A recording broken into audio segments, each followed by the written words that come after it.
जय मसीह की। बाइबल के एक दूसरे के विरोधी वचन में ये 16वां वीडियो है।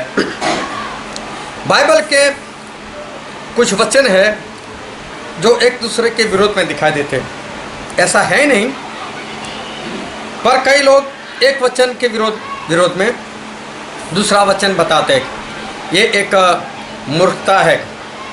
तो अगर आप मेरे चैनल पर नए हो और बाइबल के वचन के ज्ञान से भरना चाहते हो, सीखना चाहते हो, तो मेरी चैनल को सब्सक्राइब करो और साथ में जो बेल आइकन है उसको टच करो ताकि आने वाले वीडियो की खबर आपको तुरंत मिले। और वीडियो देखकर वो अच्छा लगे तो उसको लाइक ज़रूर करना, शेयर करना उसको, और कमेंट भी ज़रूर करना। और अगर आप को वीडियो पसंद ना आए तो डिसलाइक कर देना, पर वीडियो जो है वो पूरा देखना।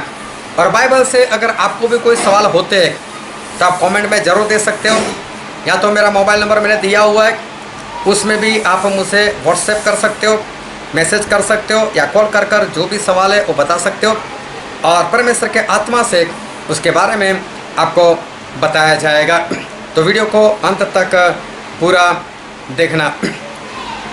तो आज का जो वचन है वो है गलातिया उसका अध्याय 6 और उसका दूसरा पद। यहाँ पर ऐसा लिखा है, तुम एक दूसरे के भार उठाओ और इस प्रकार मसीह की व्यवस्था को पूरी करो। मतलब एक दूसरे का बोझ उठाओ।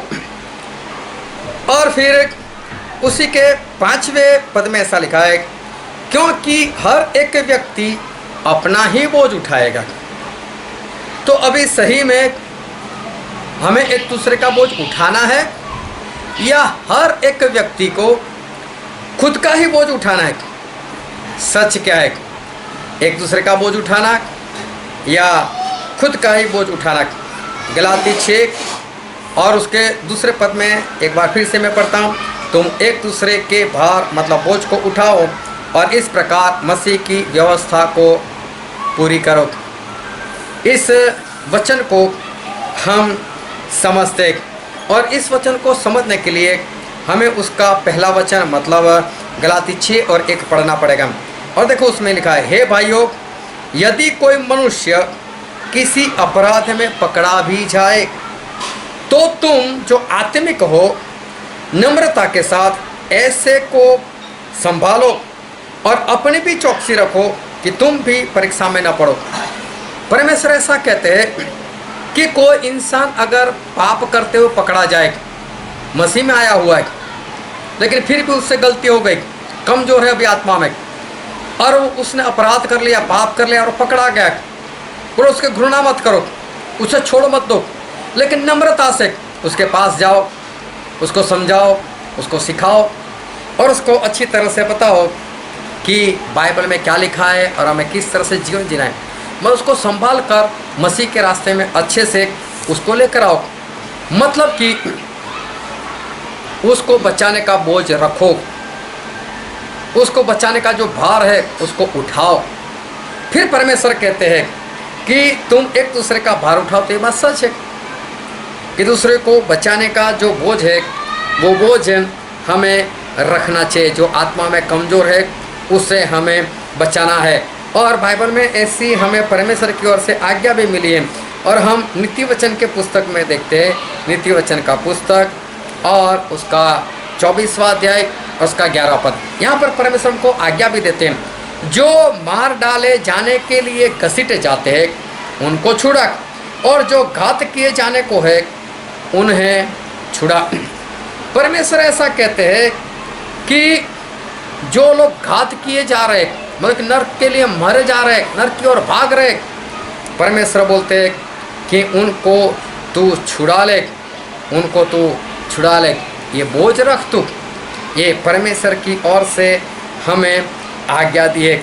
मतलब हमें दूसरे को बचाने का बोझ जो है वो बोझ हमें रखना चाहिए। उसको तो बोझ इसलिए नहीं है खुद को बचने का क्योंकि उसको सही से वचन पता ही नहीं, लेकिन वो बोझ हमें उठाना है और वो बोझ हमें रखना है।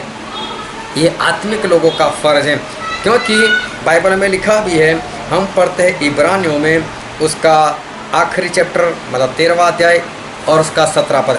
वहाँ पर ऐसा लिखा है, अपने अगुओं की मानो और उनके अधीन रहो, क्योंकि वे उनकी नाई तुम्हारे प्राणों के लिए जागते रहते हैं, जिन्हें लेखा देना होता है कि वे यह काम आनंद से करें, न कि ठंडी सांस ले लेकर, क्योंकि इस दिशा में तुम्हें कुछ लाभ नहीं। परमेश्वर ऐसा कहते, तुम्हारे जो अगुवे हैं उनके अधीन इसलिए रहो क्योंकि जैसे वो आपके आत्मा का लेखा उनको परमेश्वर को देना है कि ये मर गया, ये नरक में गया, तो जैसे उनको हिसाब देना है वहाँ परमेश्वर के पास जाकर, ऐसे तुम्हारी रखवाली करते, ऐसे तुम्हारे पीछे भागते, बोझ से सेवा करते, तुम्हारी बोझ उठाते।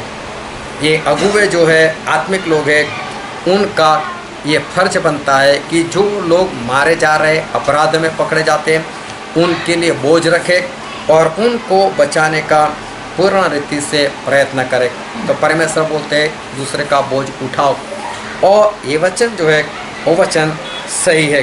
साथ में जो गलाती 6 और 5 में ऐसा लिखा है, एक बार फिर से मैं पढ़ता हूँ, क्योंकि हर एक व्यक्ति को अपना ही बोझ जो है, अपना ही बोझ उठाना पड़ेगा। तो यहाँ पर जो लिखा है कि हर एक व्यक्ति को अपना ही बोझ उठाना पड़ेगा, ये समझने के लिए हमें उसका 3 और 4 वचन भी पढ़ना पड़ेगा। और मैं पढ़ता हूँ गलाती 6:3 और 4, क्योंकि यदि कोई कुछ न होने पर भी अपने आप को कुछ समझता है, मतलब कि घमंड रखता है, तो अपने आप को धोखा देता है।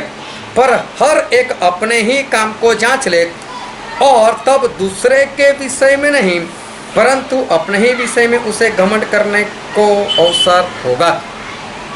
यहाँ पर परमेश्वर ऐसा कहना चाहते हैं कि जो कुछ है ही नहीं लेकिन फिर भी घमंड रखते, तो जो घमंड रखेगा वो तो कहाँ जाएगा, वो तो नाश में ही जाएगा। जो इंसान खुद घमंड करता है, खुद पाप करता है, तो उसके ऊपर तो नरक का दंड जो है वो नरक का दंड तो होगा ही।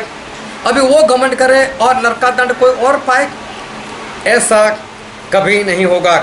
जो घमंड करेगा, जो गुनाह करेगा, जो अपराध करेगा, जो पाप करेगा, उससे ही दंड होगा। उसका दंड कोई और नहीं उठा पाएगा, उसका दंड किसी और को होगा ही नहीं।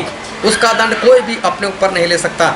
अगर मैं चाहूँ कि मैं मेरी पत्नी का दंड ले लूँ, मेरे बच्चों का दंड ले लूँ, मेरे रिश्तेदारों का दंड ले लूँ, तो ऐसा नहीं हो सकता। उनका दंड उनको ही भुगतना पड़ेगा। कोई किसी का दंड जो है वो नहीं उठा सकता, क्योंकि हम बाइबल में ही पढ़ते हैं प्रकाशित वाक्य और उसका 20वां अध्याय और उसका 12 पद। प्रकाशित वाक्य 20 और 12, यहाँ पर ऐसा लिखा है, फिर मैंने छोटे बड़े सब मरे हुओं को सिंहासन के सामने खड़े हुए देखा, और पुस्तकें खोली गई, और फिर एक और पुस्तक खोली गई, और फिर एक पुस्तक खोली गई अर्थात जीवन की पुस्तक, और जैसे उन पुस्तकों में लिखा हुआ था उनके कामों के अनुसार मरे हुओं का न्याय किया गया। मतलब जैसी जिसकी करनी थी वैसे ही सभी का न्याय किया गया। मतलब जो जैसा करेगा उसका फल उसी इंसान को ही भुगतना पड़ेगा, दूसरे को भुगतना नहीं पड़ेगा। और यही वचन एक बार एक और वचन से हम सीखते हैं, और वचन है यहेजकेल में, यहेजकेल उसका 18 अध्याय, और हम पढ़ते उसका 1 से 4 वचन।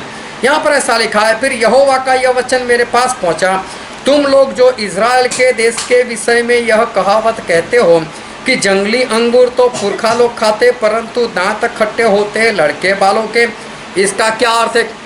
मतलब कि खट्टी अंगूर बाप ने खाई और जो दांत खट्टे हो गए वो तो बच्चों के हो गए, इसका क्या अर्थ है? लेकिन मतलब कि बाप ने किया और बेटे ने भुगता। लेकिन परमेश्वर कहते हैं, प्रभु यहोवा यूँ कहता है कि मेरे जीवन की शपथ, तुमको इज़राइल में फिर यह कहावत कहने का अवसर नहीं मिलेगा। बोला अब ये कहावत नहीं चलेगी। देखो सभी के प्राण तो मेरे हैं, जैसे पिता का प्राण वैसे ही पुत्र का भी प्राण, दोनों मेरे ही है। इसलिए जो प्राणी पाप करे वही मर जाएगा। मतलब बाप ने पाप किया तो बेटा नहीं भुगतेगा, और बेटा पाप करेगा तो बाप नहीं भुगतेगा। जो पाप करे वही भुगतेगा। और इसी अध्याय के हम 19 और 20 वचन को भी हम पढ़ते हैं। तो भी तुम लोग कहते हो क्यों? क्या पुत्र पिता के अधर्म का भार नहीं उठाता? पुत्र पिता के अधर्म का भार नहीं उठाता? जब पुत्र ने न्याय और धर्म के काम किए हो और मेरी सब विधियों का पालन कर उन पर चला हो, तो वो जीवित ही रहेगा। वो क्यों अपने पिता के पापों का भार उठाए? जो प्राणी पाप करे वही मरेगा। न तो पुत्र पिता के अधर्म का भार उठाएगा और न पिता पुत्र का। धर्मी को अपने ही धर्म का फल और दुष्ट को अपने ही दुष्टता का फल मिलेगा। कोई किसी का भार नहीं उठाएगा। तो गलाती 6 और 5 में हमने पढ़ा कि सभी को खुद का बोझ उठाना पड़ेगा या भार उठाना पड़ेगा। वो भी सही है। वो ये कहना चाहता है कि जो इंसान पाप करेगा उसको ही भुगतना पड़ेगा। मतलब अपने दंड का बोझ, अपने दंड का भार उसको खुद ही उठाना है। और गलाती 6:2 में पढ़ा कि दूसरे का बोझ उठाओ। मतलब जो पाप करता है, अपराध करता है लेकिन कमज़ोर है, तो उसको बचाने का बोझ अपने ऊपर उठाओ। तो दोनों वचन जो है वो सही है। परमेश्वर आपको आशीष दे। आमीन।